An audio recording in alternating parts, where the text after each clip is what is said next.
right, welcome to the third game of the evening. This week's going by fast. So up this time is side D side, and you might uh, want to pay attention to the visuals here for a bit because it's side D side, as in you got to decide the side here, not side to side. Want to be clear on that because clearly this game is working on a bit of wordplay. And I think there's also another game called Side to Side, so definitely make sure you're getting the right thing. Probably, yeah. Anyway, Side D Side is a relaxing puzzle game that harkens back to the wooden blocks of childhood. Roll the block across the board to the finish. 10 different block types that present their own challenge. Can you achieve gold on all 121 levels? So, this game was assigned to the Galax on the Nintendo Switch, so over to him for the details. So, for this game, you play as a block that is a cube of wood. It has 3 opposed pairs of faces. There are pink faces that have squares on them, which are the simplest. There are green faces, which have triangles on them, and there are blue faces, which have circles on them. These shapes on your cube are protruding. You are on a surface that is composed of colored blocks with indents, the most of which match one of those 3 shapes.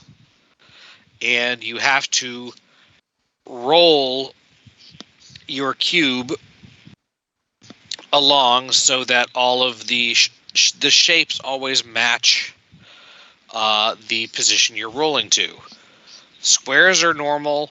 Triangles can be tricky because the triangle has to be facing the right direction. And the circle side is interesting because when you are on a circle, because it is round, you are able to rotate your cube, which allows you to change which triangles you can and cannot match with, and also sometimes lets you swap to having a square on a certain thing. But you always are going from you can never get 2 of the same shape in a row, basically, because they're opposing pairs of sides. There are also, and your goal is to get from wherever you start each stage to the end square in as few moves as possible, basically.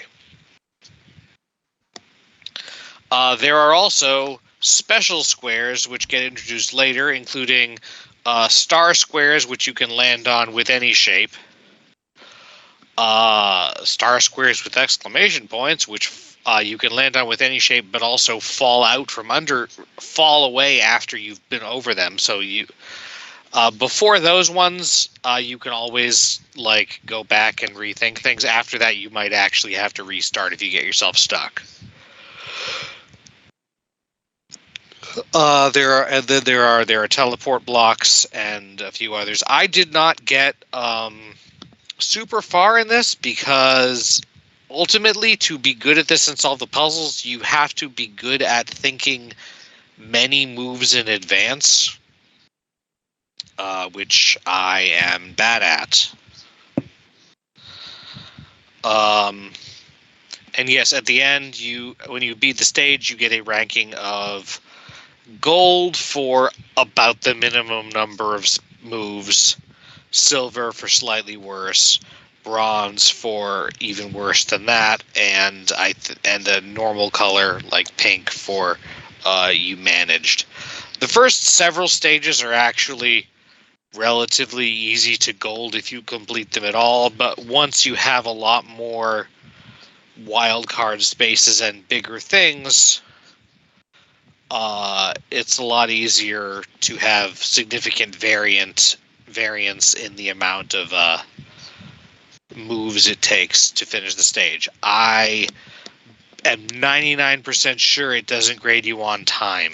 You can think for as long as you want.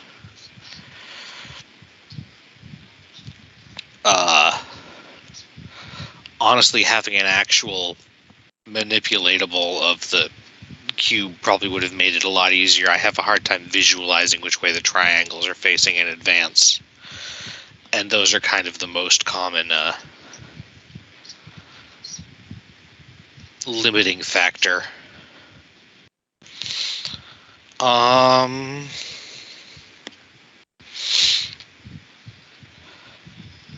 you guys have any questions so far? Not really. It seems. Yeah, I think I'm good.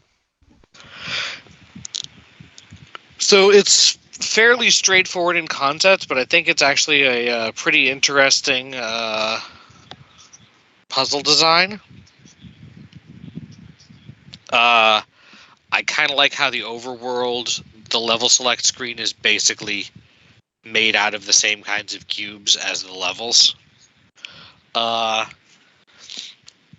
You can move the camera, but the movement is primarily isometric unless you really try to force it, or at least the camera is. So it can be a little bit tricky if your thumb doesn't like to do diagonals as much. I didn't find any option for like setting an orthogonal direction for the controls. I feel like normally I would prefer to have use the D-pad, but have it mapped to like up equals up left or up equals up right.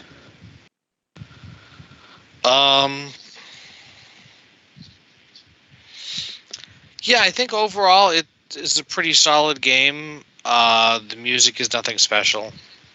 It's not one of those puzzle games where they try to give you a plot, so far as I can tell.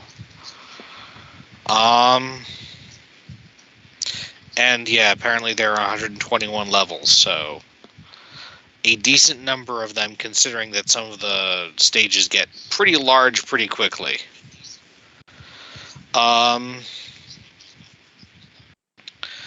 What are we looking at price-wise? So for the first time in quite a while, we've got a price discrepancy.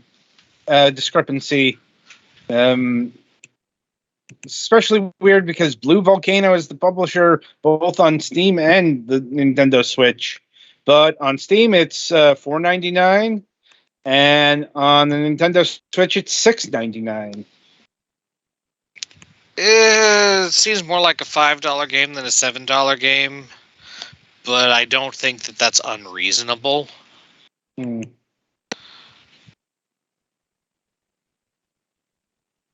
Okay. Well, anything else?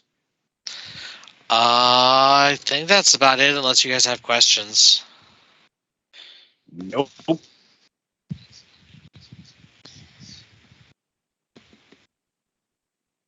All right. So yeah, that'll about do it for Side to Side here. Be sure to tune in after the break as we review Sword and Soldiers 2: Schwarmageddon.